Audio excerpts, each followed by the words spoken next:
बस साथ रख जो शुद्ध है। शुद्ध प्लस सिल्वर पान मसाला, सबकी जुबान पर महक। मैं पूरे सम्मान के साथ मोहन भागवत जी से 5 प्रश्न पूछना चाहता हूं। दूसरी पार्टी के नेताओं को तोड़ रहे हैं, पार्टियां तोड़ रहे हैं, सरकारें गिरा रहे हैं। क्या ये देश के लिए सही है? मैं मोहन भागवत जी से पूछना चाहता हूं, क्या आप नहीं मानते कि ये भारतीय जनतंत्र के लिए हानिकारक है?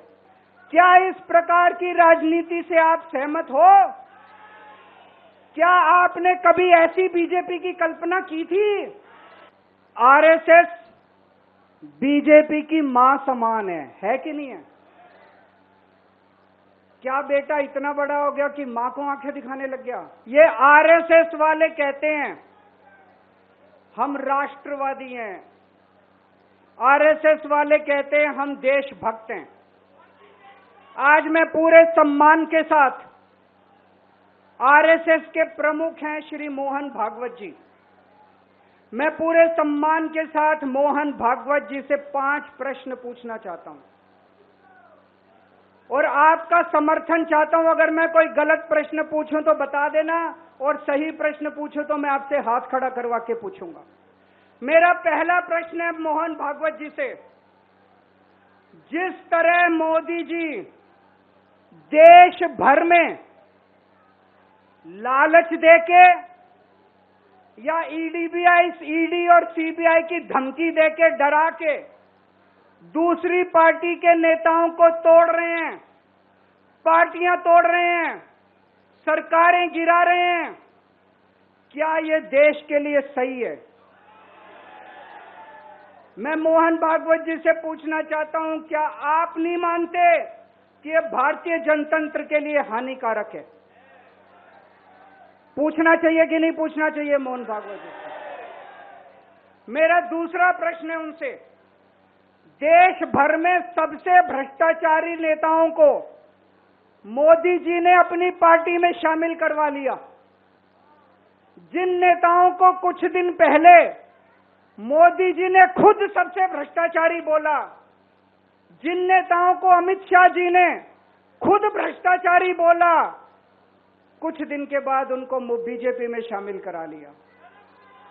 मैं मोहन भागवत जी से पूछना चाहता हूं, क्या इस प्रकार की राजनीति से आप सहमत हो? क्या आपने कभी ऐसी बीजेपी की कल्पना की थी?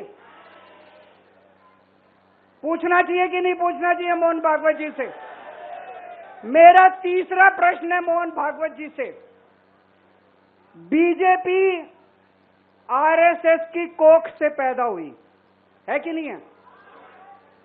कहा जाता है ये देखना आरएसएस की जिम्मेदारी है कि बीजेपी पथभ्रष्ट ना हो। मैं मोहन भागवत जी से पूछना चाहता हूं, क्या आप आज की बीजेपी के इन कदमों से सहमत हैं? क्या आपने कभी मोदी जी से ये सब ना करने के लिए बोला? मोहन भागवत जी बताएं कि क्या आपने मोदी जी को ये सब गलत हरकतें करने से रोका कभी? पूछना चाहिए नहीं पूछना चाहिए?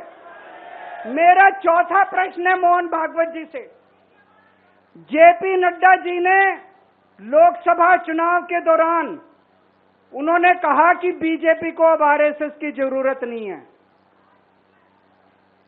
आरएसएस बीजेपी की मां समान है कि नहीं है? क्या बेटा इतना बड़ा हो गया कि मां को आंखें दिखाने लग गया? क्या बेटा इतना बड़ा हो गया कि आज मां को आंखें दिखाने लग गया?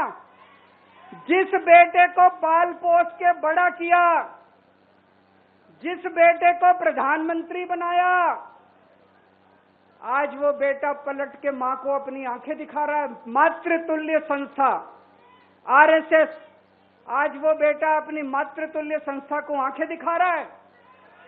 मैं मोहन भागवत जी से पूछना चाहता हूं, जब नड्डा जी ने ये कहा तो आपके दिल पे क्या गुजरी, आप जरा बताइए इस देश को। क्या आपको दुख नहीं हुआ?